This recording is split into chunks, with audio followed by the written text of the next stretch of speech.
హైదరాబాద్ నగర శివార్లోని మోయినాబాద్ మండలం తొల్కట్టలోని ఓ farm house లో భారీ ఎత్తున నిర్వహిస్తున్న కోడి పందాల వ్యవహారం సంచలనంగా మారింది. వీటి వెనుక ఎవరున్నారనే దానిపై ఆసక్తికర చర్చ జరుగుతోంది. ఈ ఫామ్ హౌస్ బీఆర్ఎస్ కు చెందిన ఓ ఎమ్మెల్సీగా గుర్తించారు. పోలీసులు చేసిన దాడిలో మొత్తం 61 మంది పట్టుబడ్డారు.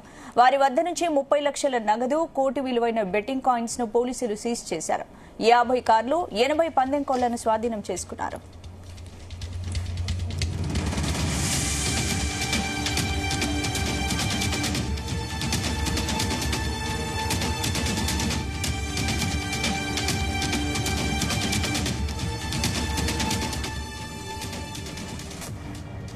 పోలీసుల అదుపులోకి తీసుకున్న వారిలో శివకుమార్ వర్మ కూడా ఉన్నాడు. కేసులో అతన్ని A1 గా చేర్చారు. బీఆర్ఎస్ ఎమ్మెల్సీ తొలుత తన ఫామ్ హౌస్ ను లీజుకి ఇచ్చినట్లు చెప్పినా కూడా పోలీసుల విచారణలో అది వాస్తవం కాదని వెల్లడైనట్లు తెలిసింది.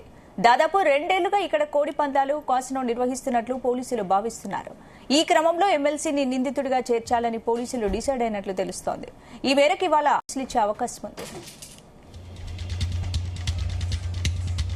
ఇదే అంశానికి సంబంధించి పూర్తి అప్డేట్స్ మా క్రైమ్ బ్యూరో చీఫ్ రవితేజ అందిస్తారు. రవితేజ, మొయినాబాద్ ఇల్లీగల్ యాక్టివిటీస్ పైన దృష్టి పెట్టినటువంటి పోలీసులు ఈ ఫామ్ హౌస్ ఎవరు అనే దానిపై కూడా దృష్టి పెట్టి ఆ పూర్తి వివరాలను కూడా సేకరించారు. నిన్న రాత్రి ఈ కేసులో ఉన్నటువంటి ప్రధాన నిందితుడిగా ఉన్నటువంటి భూపతిరాజు శివకుమార్ ఏ ప్రాంతానికి చెందినవాడు, ఇతని బ్యాక్గ్రౌండ్ ఏంటి, ఎన్ని కేసులో ఇన్వాల్వ్ అయి ఉన్నాడంటూ కూడా పూర్తి వివరాలు ఆరా తీసి భీమవరం ప్రాంతానికి చెందినటువంటి ఇతను పొలిటికల్ పవర్ ని అడ్డు పెట్టుకొని అటు ఏపీలో ఇటు తెలంగాణలో అందరినీ మేనేజ్ చేసి ఎమ్మెల్యేల పేరుని ఉపయోగించుకొని ఆ ఎమ్మెల్యేలను అడ్డు పెట్టుకుని ఇన్ని రోజుల పాటు ఈ దందా సాగించాడు. మొన్న సంక్రాంతి పండుగ సందర్భంగా కూడా అధికార పార్టీకి చెందినటువంటి ఎమ్మెల్యేల అండదండాలతో కోట్లాది రూపాయలుగా కోళ్ల పందాలు, క్యాసినో, జూదాం ఏర్పాటు చేసి అక్కడ కోట్ల రూపాయలు సంపాదించి అక్కడ మిగిలిపోయినటువంటి కోళ్లను తీసుకొచ్చి మళ్ళీ ఇక్కడ మొయినాబాద్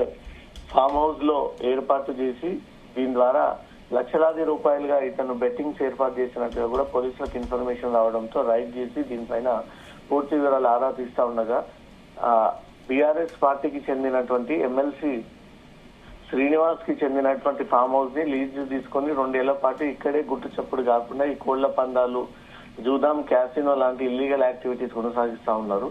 ఆ ఎమ్మెల్సీ ఫామ్ హౌస్ లో కావాల్సినటువంటి సకల సౌకర్యాలు ఏర్పాటు చేసి ఇంత పెద్ద 11 ఎకరాల ఫామ్ హౌస్ లో పోలీసులు వచ్చి పట్టుకునేటువంటి అవకాశం ఉండదు అంటూ కూడా ప్లాన్ ప్రకారంగానే ఆ ఎమ్మెల్సీ ఈ భూపతిరాజు శివకుమార్ కి ఈ ఫామ్ హౌస్ లీజుకి ఇచ్చి ఇల్లీగల్ యాక్టివిటీస్ ని ఎంకరేజ్ చేస్తా ఉన్నాడంటూ కూడా పోలీసులు గుర్తించడము, ఈ రోజు ఆ బీఆర్ఎస్ ఎమ్మెల్సీకి నోటీసులు జారీ చేసి అతన్ని సైతం పోలీసులు నమోదు చేసినటువంటి FIR లో అతని పేరు కూడా ఇంక్లూడ్ చేసేటువంటి ఆలోచనలో కనబడతా ఉన్నారు. ఇప్పటికే 64 మంది రెడ్ హ్యాండెడ్ గా అక్కడ కోళ్ల పందాలు, క్యాసినో ఆడుతూ పట్టుబడ్డారు.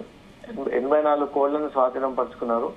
47 కత్తులని స్వాధీనం పరుచుకొని 30 లక్షలకు పైగా నగదును స్వాధీనం పరుచుకొని అక్కడ ఉన్నటువంటి కార్లన్నీ కూడా సీజ్ చేసి దీనిపైన విచారణ జరుపుతున్నటువంటి పోలీసులు ఈ ఫామ్ హౌస్ ఎవరిది అనే దానిపై కూడా దృష్టి పెట్టడంతో బీఆర్ఎస్ పార్టీకి చెందినటువంటి ఒక ఎమ్మెల్సీది, ఆ ఎమ్మెల్సీ నేతృత్వంలోనే జరిగినటువంటి ఈ ఫామ్ హౌస్ ఇల్లీగల్ యాక్టివిటీస్ అనేది కూడా గుర్తించి ఆ CCTV కెమెరాలు అనేది కూడా పరిశీలిస్తా ఉన్నారు. ఇంకా ఎవరైనా బీఆర్ఎస్ పార్టీ తరఫున ప్రముఖులు వచ్చి ఇక్కడ ఈ క్యాసినో, జూదాం, కోళ్ల పందాలు ఆడేవారా అనే కోణంలో కూడా పూర్తి స్థాయిలో ఎంక్వైరీ చేస్తా ఉన్నారు. నిర్వహించినటువంటి ఆర్గనైజేషన్ కీలకంగా మారడంతో అతనికి సంబంధించినటువంటి బ్యాక్గ్రౌండ్ అంతా కూడా బయటికి తీసి అటు ఏపీలో అతని వెనుక ఉన్నటువంటి ఎమ్మెల్యేలు ఎవరు, ఇటు తెలంగాణలో అతనికి సహకరిస్తున్నటువంటి ఎమ్మెల్యేలు ఎవరు, ఇక్కడ ఈ రాజకీయ ప్రముఖుల నేతృత్వంలోనే వరుసగా ఇతను ఈ క్యాసినోలు, జూదాం, కోళ్ల పందాలు ఏర్పాటు చేసి కోట్లాది రూపాయలుగా పబ్లిక్ నుంచి కూడా లాగుతా ఉన్నాడు అనే దానిపై కూడా ఈ వివరాలన్నీ కూడా పోలీసులు సేకరిస్తా ఉన్నారు. Right, thank you.